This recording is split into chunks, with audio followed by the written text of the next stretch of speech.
The Cowboys and Rams just finished one of the greatest offensive preseason games we've ever seen. Well, not exactly. Before we start, I want to say that I am not mad about the outcome of this game because I can see the comments now, typical Cowboys always choking.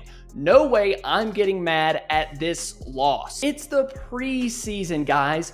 Who cares? And I know a lot of you are going to be with me, but some people are still going to comment that the Cowboys choked. There are guys fighting to make the roster, fighting for a starting job. Practice squad spots are up for grabs. It's not going to matter if Dallas went 3-0 or 0-3 when they cut this roster down to 53.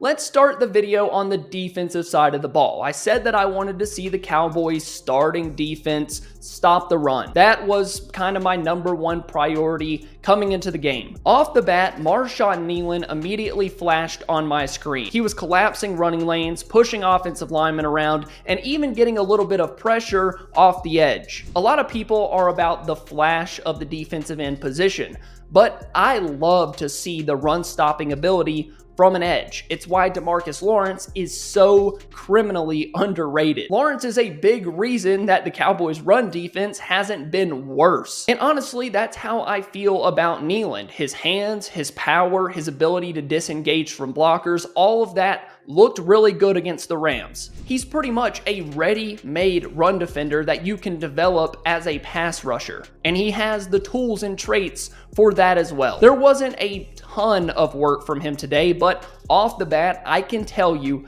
he's a legitimate NFL player. He's got something to his game that you just can't teach. He's different, and I was hoping his ability as a run defender would translate over from what we saw on film, and it has so far. Another defensive lineman that I thought played well was Mazi Smith, and we'll have to watch the All-22 completely, but overall, the run defense was pretty good with him in the game. I even saw a play where he reset the line of scrimmage and showed that power and balance that he struggled with throughout his career. I don't think he was nearly as inconsistent, unbalanced, and overpowered as we saw from him week 1 of the preseason last year. He has definitely developed and improved in his game. I really haven't had a ton of hope for Mazi Smith, but in this game, like I said, the run defense was better with him in there. There was even a play where Mazi was able to read, react, and chase down the ball carrier and make a tackle. We did not see anything like that from him last year. So shout out to Mazi Smith.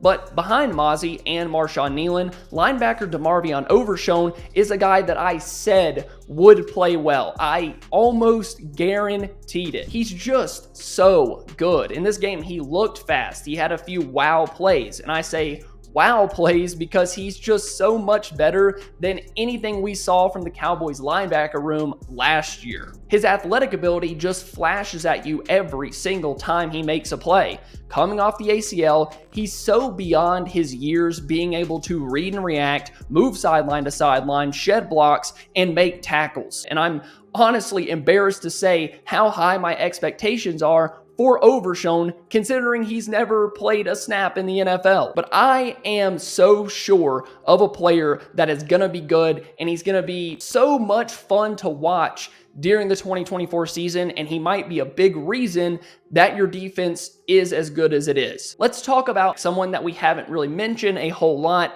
during training camp, and that is Eric Scott Jr. He's had a very quiet camp so far, and in this game, it wasn't great when they were saying his name. Early in the game, he gave up some plays. He had the unnecessary roughness penalty. He was not having a great day at the office, that's for sure. But after all of the ups and downs, and really just downs, he came up with a big interception on a nice play where he carried the wide receiver through a zone and then sat down, saw the quarterback's eyes, and Stetson Bennett threw it right to him. But it was a really nice play by Scott to follow Bennett's eyes, follow his receiver, sit down in that zone, and then of course make a play. I'm not completely out on Eric Scott Jr., but we do need to see more from him. And the interception was a step towards maybe starting to put it together just a little bit. But my final note from the defense was how bad the backup defensive line was at getting pressure. I know it's the backup defensive line. but Stetson Bennett had all day to throw way too many times in this game. But that backup defensive line just got smoked by the Rams' backup offensive line, and it left the defensive backs out to dry quite a couple times. Autograph is where real fans get unreal rewards. Autograph brings the best content for your team into one place, a free app that rewards you for what you already do. Ticket giveaways, jersey giveaways, exclusive deals for Autograph users, everything you need as a fan. To watch my exclusive show, it's 3 very simple steps. Download the Autograph app, sign up with my code DEMBOYS, and join the Dallas Cowboys feed. I'm so excited about this opportunity as a Cowboys content creator. The link will be down below in the description and the top comment on this video. Now, let's get back into it. Let's talk about the offensive side of the ball real quick. First, I don't need to see Rico Dowdle play any more preseason football. Rico is easily the best back on this team. He had a nice run to start the first drive. Awesome. Now keep him off the field, please. He's fought injuries throughout his career. He's been your best back at camp. He's been in the league for a couple of years at this point. Save him for the regular season. I don't need to see Rico Dowdle. But let's be real here. If there's a back that we need to see, it's Ezekiel Elliott. Chuma Edoga started the game for the Cowboys at left tackle, but after Edoga left the game with a foot injury after the first drive by the Cowboys, Tyler Guyton was in on the team's second drive. And magically, the left tackle position was great. Lance wasn't running for his life. There was some good movement in the run game.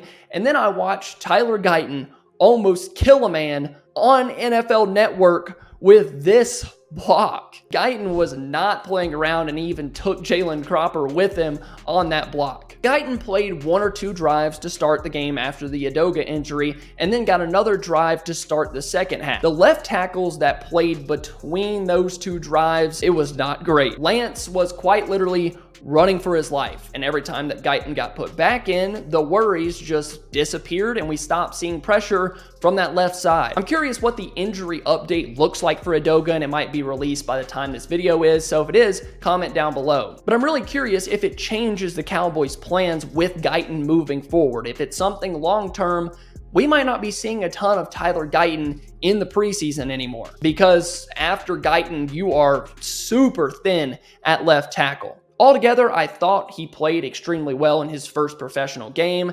Now stop starting Edoga, please. On the outside, let's quickly talk about the wide receiver room. 2 guys that I think are competing directly for the 6th wide receiver spot, if the Cowboys insist on keeping 6, is Ryan Flournoy and Jalen Cropper. For Ryan Flournoy, he had a drop on a pretty good Trey Lance pass and then had a fumble that thankfully rolled out of bounds to save it from being a turnover. You just can't have that if you're trying to make the team. I would say that if we're basing that last wide receiver spot off of the preseason and training camp, Cropper probably has the upper hand. He had a really nice catch on a pass thrown behind him. He hauled it in, picked up the first down, but he wasn't perfect either. But altogether, I thought he had the better day. I can see the potential for him in the slot. He's fast, he's shifty, he's pretty reliable, especially on underneath routes. I've liked Cropper ever since they signed him as an undrafted free agent, and I hope that he continues to stack these preseason games,